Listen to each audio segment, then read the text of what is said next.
guys! So in today's video, I wanted to talk about the new Hellblade, Hellblade 2. Now, before I get into my discussion on that, I would like to really quick talk about this YouTube channel a little bit. So I started up this YouTube channel a long time ago. I uploaded a few videos and I never stuck with it. It was something I just did for fun. I never really stuck with, so it's something that I would like to try to get back into and actually make something of this YouTube channel and actually utilize it and upload and really make something of it. So essentially start up this YouTube channel because, again, I made a few videos, I never stuck with it, and it's something that I would like to get into. So any support means the world.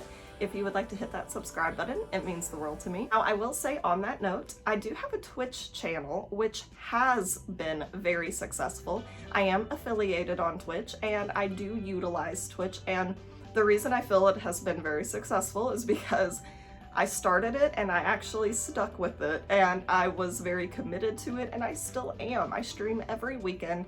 I play primarily horror games, so any support means the world. If you would like to also go give me a follow on there. I have a wonderful community. Everyone is absolutely fantastic and very nice and cool, and it's just a great atmosphere, so I highly recommend checking out my Twitch. Again, I am affiliated on there, and I have stayed very committed to it, so feel free to check me out on there. Into the point of today's video, I wanted to do my personal review of Hellblade 2. Guys on your channel, Redemption Punishments, I got y'all. I got y'all. Give me just a second though, so I don't get godded and get buried by. Courtney, you should look back. I don't know if it would have shown.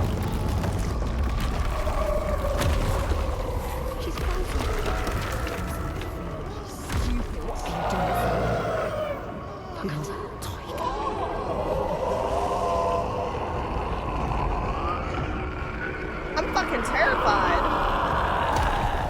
Fear, can you feel it? She is reaching for something. She wants him. Quick, save him. Quick! She was brave. She's stupid.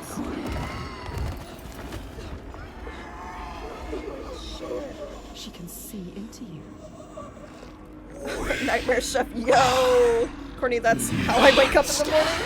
She must be. Her eyes look kind of like syphilis. She is suffering like you. Suffering like us. Interesting. Wow.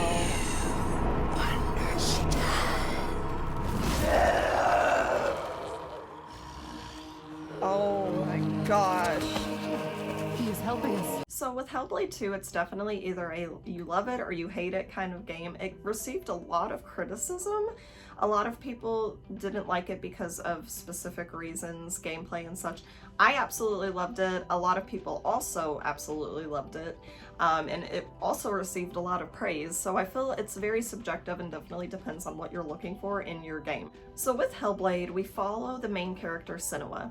Senua suffers from psychosis, and she sees hallucinations, she hears voices, and exhibits schizophrenic type symptoms.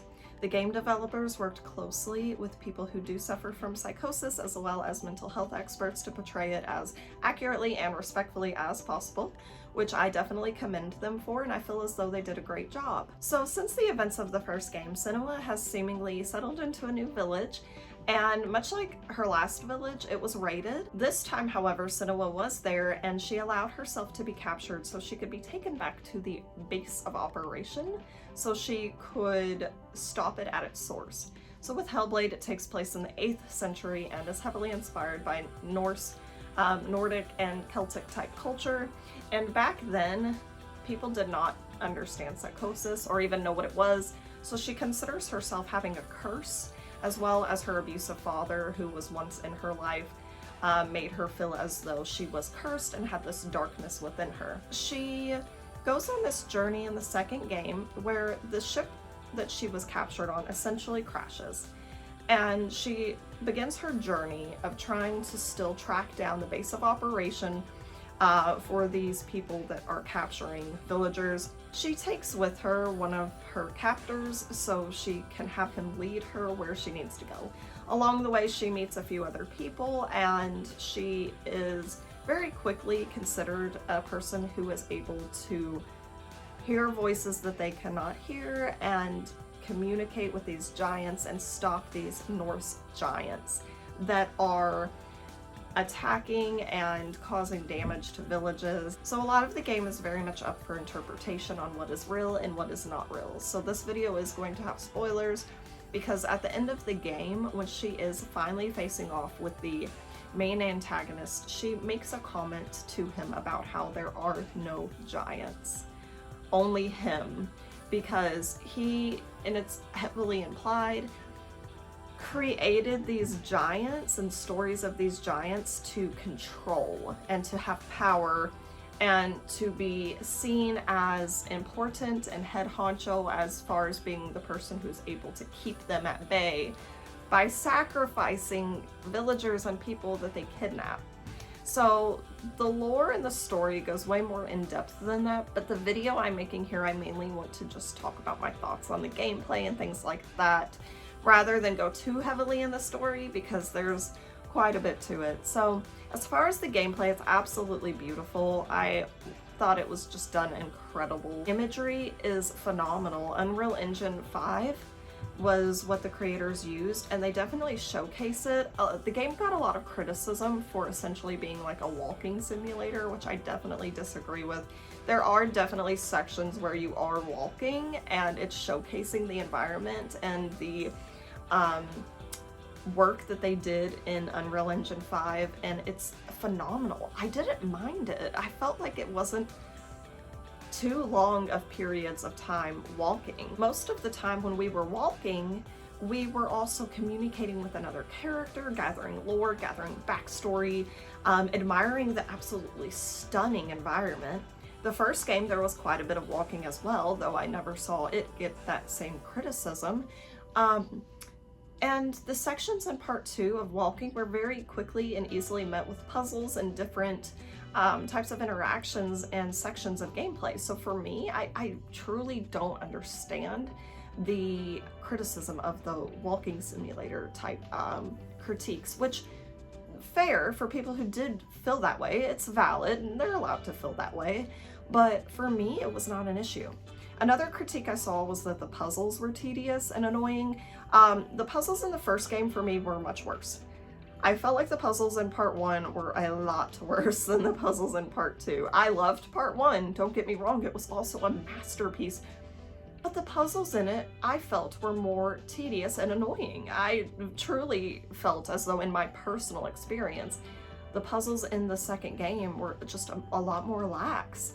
Now, as far as the puzzles, they do carry importance. I've seen some reviews where people were talking about them as if they were unneeded, and that's kind of missing the point. And I'm no expert here, but from what I've read up on in creating Hellblade and Hellblade 2, people who suffer from psychosis typically see importance with symbols and numbers and patterns. They find importance and that these things have meaning. So in the game, she'll have to piece together different patterns and symbols to get to the next section or to get through something, or in her mind she feels as though if she lines up these patterns she can get through the doorway to the next objective. So it was done with intention. Like, there's a reason these puzzles and patterns are in the game. So I felt like those were done well. I personally thought they were done better in the second Hellblade, and I just felt as though the story at its core was absolutely amazing. Much like the first game, it's such a deep, hauntingly beautiful story, and I absolutely enjoyed it. It is a little bit of a sad, emotional ride, but it is very tastefully done. I absolutely loved it. Now, my one critique on the game, I will say, is I felt like the ending in the first Hellblade was much better. I felt like it was more mind-blowing and absolutely jarring. And I feel that the ending in the second game was still amazing and beautiful and a bit jarring in itself, but I feel as though it was not as jaw-dropping and surprising as the ending in the first game. Now, that's not to say that it was done bad. It's fine. It's just, for me, I felt like it was done better in the first game. But all in all, I feel that this game was an absolute masterpiece. And I highly recommend it to anybody who is into that type of gameplay. To be honest, as of right now, it is probably my favorite game that I've played this year, that has came out this year. And we will see with Silent Hill 2 remake if it will take its place or not. I'm very excited for the Silent Hill 2 remake. And yeah, I just wanted to share a few thoughts and opinions, nothing too deep, nothing too serious. Again, I highly recommend looking into the game, watching story explain videos on the game, playing the game, all that good stuff, for a better explanation on the storyline and the lore than I did here. I mainly just wanted to talk about more of the specifics with the gameplay and things like that. So with that being said, I do have some upcoming video ideas for this channel. I would love to do a video covering hallway horror, which are PT type style games, so covering PT, Visage, Madison, Ludo, things like that are all PT style horror games. And I would love to make a video covering that. I would love to make a video of the top scariest games I've ever played. I had an idea to do an updated cozy Nintendo Switch video talking about updated cozy Nintendo Switch games, because the other video I made doing that, I have no idea why I put some of those games on that list. They were definitely cozy in their own right, but there's so many more technically cozy games that I should have put on that list. Granted, this was back at a point in which a lot of those had not came out yet. So I'd like to do an updated video on that. I would like to do an updated video on my gaming room / setup tour.